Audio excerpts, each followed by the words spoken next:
Good morning, students. Again, welcome in PV Commerce classes run by Shrimati Gomti Devi PG college Badagaon Jhunjhunu Rajasthan. आज का अपना जो topic है वो है जो परिवर्तन होते हैं इसमें अंतर नियमों में आर्टिकल्स जो अल्ट्रेशन है या अल्ट्रेशन ऑफ आर्टिकल्स हैं उनको आप किन किन रेस्ट्रिक्शंस के तहत यदि आप किसी भी कंपनी के अंतर नियमों में जब आप परिवर्तन करते हैं तो आपको कौन कौन सी जो लिमिटेशंस हैं या कौन कौन से जो रेस्ट्रिक्शंस हैं या कौन कौन से जो प्रतिबंध हैं उनको ध्यान में रखते हुए ही आपको उन आर्टिकल्स में अल्टर करना होता है, उसके विषय में पढ़ेंगे।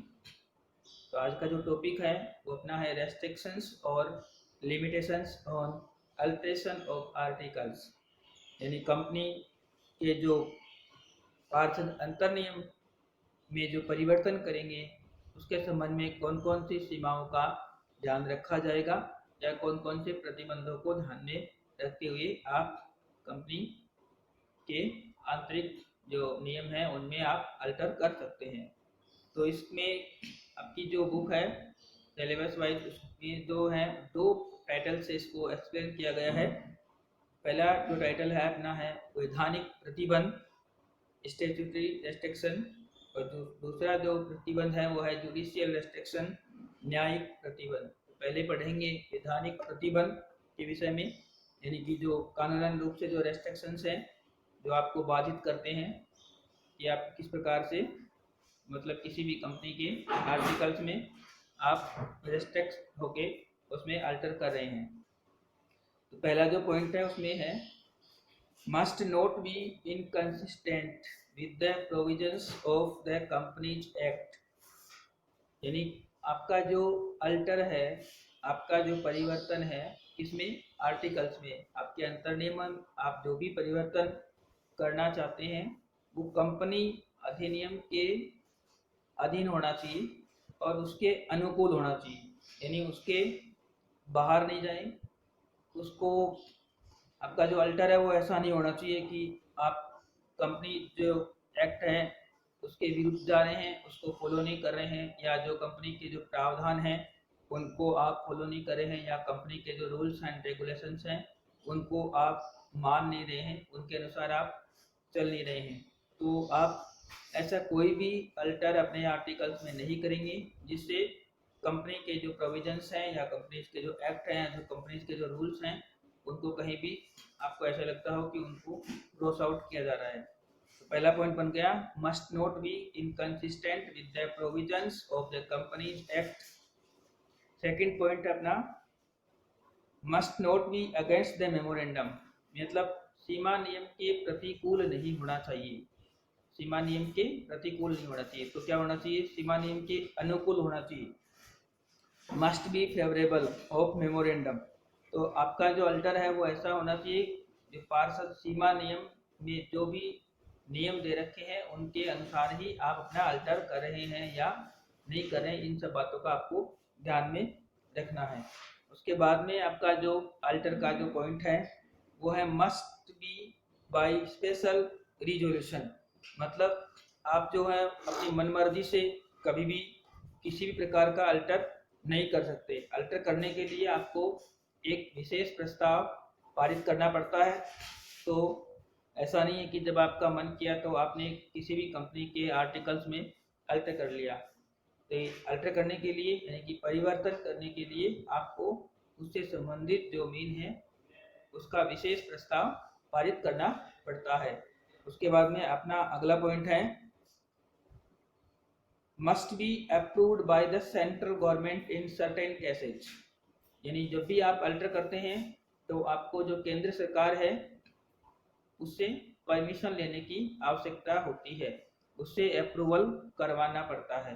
बिना केंद्र सरकार के अनुमोदन के कोई भी जो पब्लिक कंपनी है उसका प्राइवेट कंपनी के रूप में आप उसके जो आर्टिकल्स हैं उनमें अल्टर नहीं कर सकते हैं, उनमें परिवर्तन नहीं कर सकते हैं। नेक्स्ट पॉइंट है अपना इसमें must not increase liability without written consent, मतलब आप किसी भी प्रकार के दायित्व में, यानी सदस्यों का जो दायित्व होता है, सदस्यों की जो लायबिलिटी होती है, उसमें बिना किसी लिखित सहमति के वृद्धि नहीं कर सकते हैं।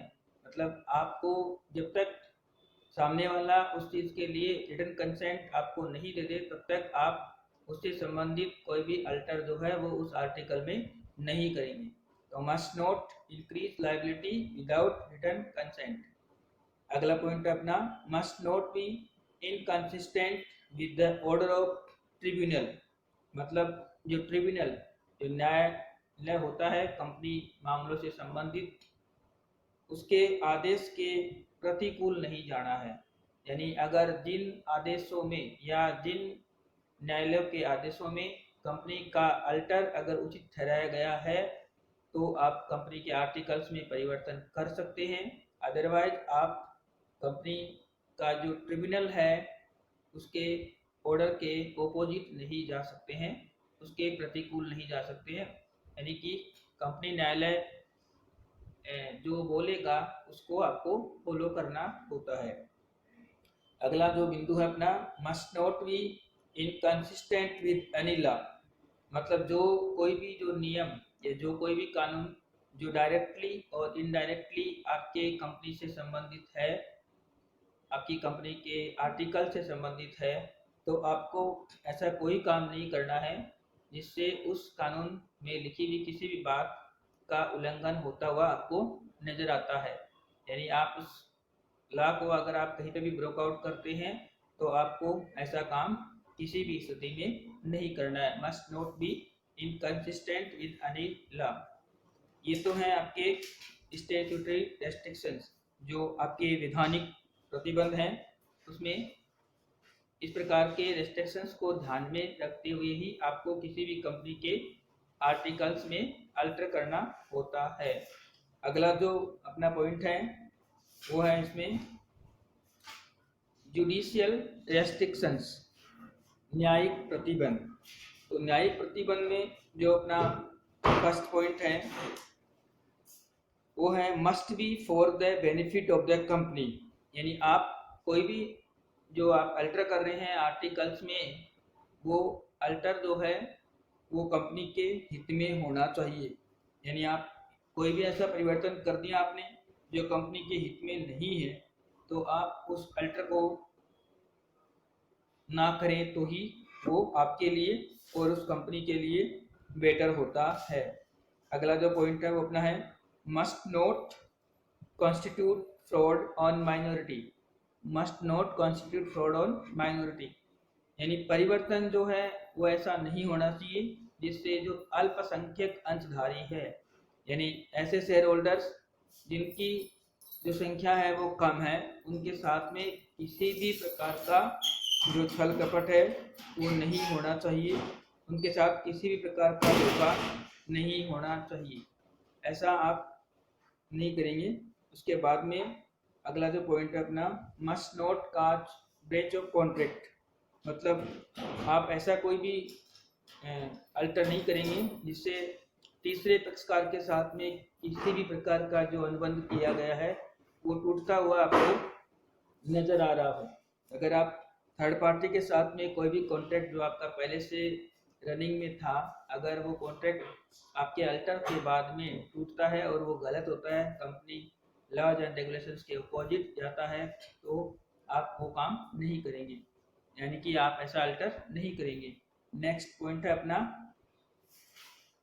Must not result in exclusion of A member.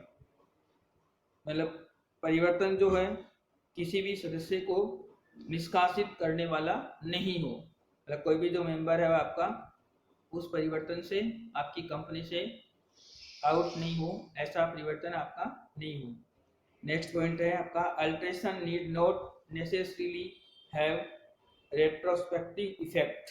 मतलब जो भी अल्टर है आपका, जो भी आपका परिवर्तन है, वो ऐसा नहीं होना चाहिए कि जिससे आपको किसी प्रकार का कोई भी जो आवश्यक जो भी प्रभाव है, वो उल्टा जो भी इफेक्ट है, रॉन्ग इफेक्ट है, जो आपकी कंपनी पे या कंपनी में जो भी कार्यरत कोई भी मेंबर्स हैं या जो भी एम्प्लॉयज हैं उनके ऊपर उसका रॉन्ग इफेक्ट ना पड़ रहे।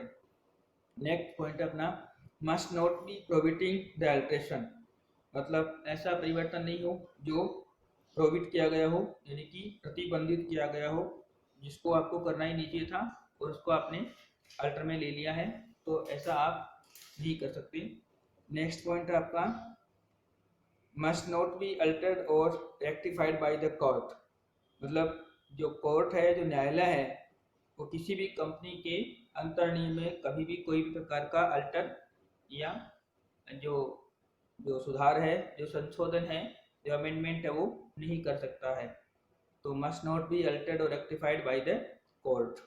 और इसके पहले आपको बताया था must not B for prohibiting the alteration, प्रतिबंधित अल्ट्रेशन नहीं होना चाहिए, प्रतिबंधित परिवर्तन नहीं होना चाहिए। तो ये आपने पढ़ा आज के इस टॉपिक में, अल्ट्रेशन रेस्ट्रिक्शंस। इसमें दो टाइटल बताए थे, एक जुडिशियल और एक स्टैट्यूटरी, यानी न्यायिक प्रतिबंध और वैधानिक प्रतिबंध। आज का टॉपिक यही समाप्त होता है। Thank you very much. जय हिंद, जय भारत।